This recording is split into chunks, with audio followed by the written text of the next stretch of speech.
حضرت اسما بنت امیس کا نام سنا ہے، جعفر طیار علیہ السلام کی زوجہ. یہ ہجرت پہ تشریف لے گئی تھی حبشہ، ایتھوپیا سے جب واپس آئیں تو جعفر طیار اپنی زوجہ کے ساتھ اور مسلمانوں کے ساتھ واپس آئے مدینہ. مکہ سے گئے تھے لیکن مدینہ واپس آئے. خط و خطابت ہوتی تھی رسول اللہ کے جعفر طیار کے ساتھ. تو خیبر فتح ہونے کا دن تھا جب پہنچے، اور خیبر کا مال غنیمت تقسیم ہو رہا تھا، اور خیبر میں بڑا مال غنیمت ملا تھا علی کی تلوار کے صدقے میں. اور کیا تھا؟ تو علی کی تلوار کے صدقے میں مال غنیمت بڑا ملا تھا. اور خیبر کے بعد ہی مدینہ میں بڑی ہری ہری سوجی تھی سب کو، سب کے گھر، سب کے جو لائف سٹائل سب بدل گئے تھے. ہاں، مال غنیمت کا بڑا شوق ہو رہا تھا.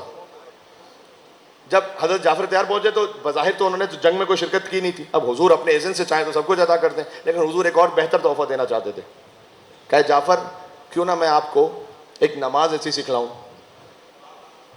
کہ جو جتنا خیبر کا مال غنیمت ہے بلکہ جس شے پر سورج کی روشنی چمکتی ہے ان سب سے بہتر ہو. پھر ایک نماز سکھائی جسے ہم نماز جعفر طیار کہتے ہیں، وہ اسی دن سکھائی تھی. اچھا، یہ اکسیر اعظم ہے نماز، کبریت احمر ہے واقعا. یعنی ذاتی ہماری زندگی کے تجربات ہیں. میں چونکہ ظاہر سی بات ہے پبلک فیلڈ پہ ہوتے ہیں تو سینکڑوں لوگ ملتے ہیں دنیا بھر سے. وہ کام کے جو 10 سال سے لوگوں کے رکے ہوئے تھے، میں نے اس ایک نماز جعفر طیار پڑھنے کے بعد اس صدقے میں ان کے کام حل ہوتے ہوئے دیکھے. لوگ پوچھتے ہیں کہ مولانا صاحب کوئی عمل بتلائیے، کوئی وظیفہ. نماز جعفر طیار تھوڑا سا طویل ہے، 20-25 منٹ یا آدھا گھنٹہ لگے گا.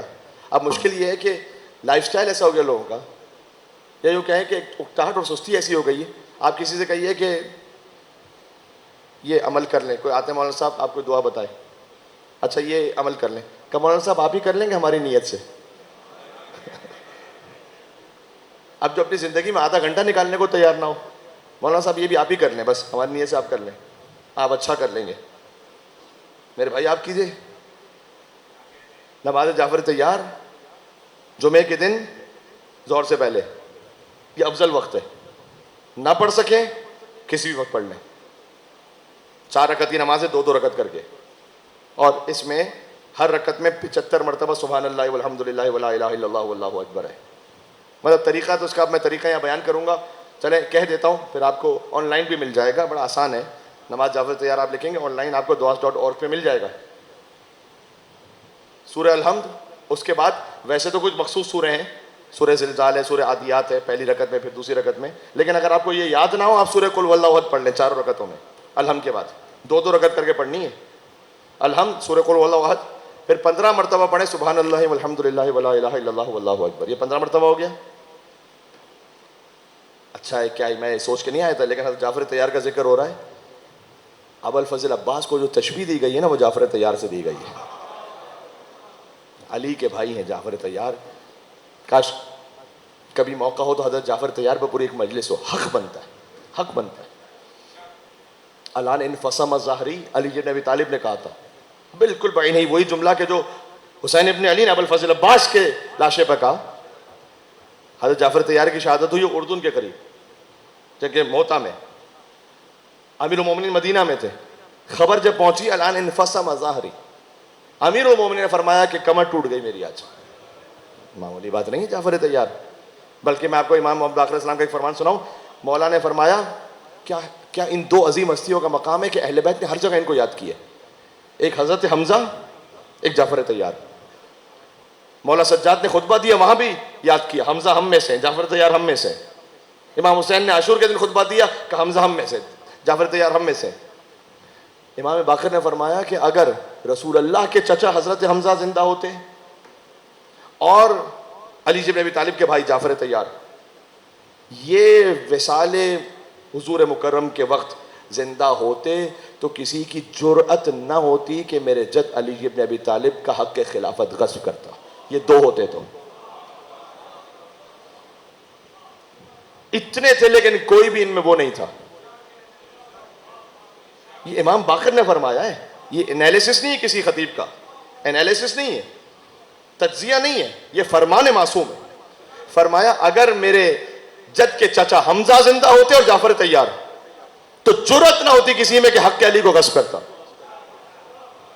یہ ہستیاں وہ ہیں. سبحان اللہ. تو جعفر طیار حضور نے تحفہ عطا کیا. سبحان اللہ. اور تحفہ یہ عطا کیا کہ نماز آپ پڑھیں 4 رکعت 2 رکعت کر کے, الحمد کے بعد 15 مرتبہ سبحان اللہ والحمد للہ ولا الہ الا اللہ واللہ اکبر. اچھا یہ 4 تسبیح ہیں نا, تسبیحات اربع اسے کہتے ہیں. سبحان اللہ والحمد للہ ولا الہ الا اللہ واللہ اکبر. دیکھیں بات سے بات ذہن میں آتی ہے اور بڑی اہم باتیں ہوتی ہیں. حضرت ابوذر سے روایت ہے, ابوذر نے پوچھا یا رسول اللہ آپ کی دختر ان کا نور کب سے ہے؟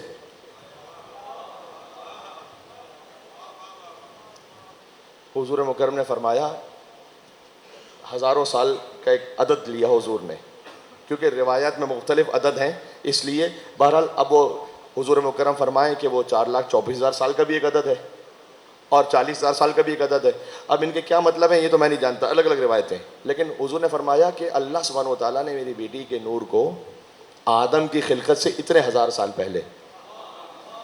تو ابوذر نے سوال کر لیا یا رسول اللہ آپ کی دختر جب عالم انوار میں تھی تو ان کی غذا کیا تھی؟ دیکھو دنیا میں آتا انسان تو جسمانی غذا ہوتی ہے, تو عالم انوار میں کوئی نورانی غذا تھی ان کی, کوئی روحانی غذا تھی ان کی؟ حضور نے کہا تھی. کہ رسول اللہ, اب ابوذر ہی پوچھ سکتے تھے یہ. ابوذر نے پوچھا یا رسول اللہ آپ کی دختر عالم انوار میں تھی تو ان کی غذا وہاں کیا تھی؟ حضور نے کہا میری بیٹی کی غذا عالم انوار میں تھی سبحان اللہ والحمد للہ ولا الہ الا اللہ واللہ اکبر.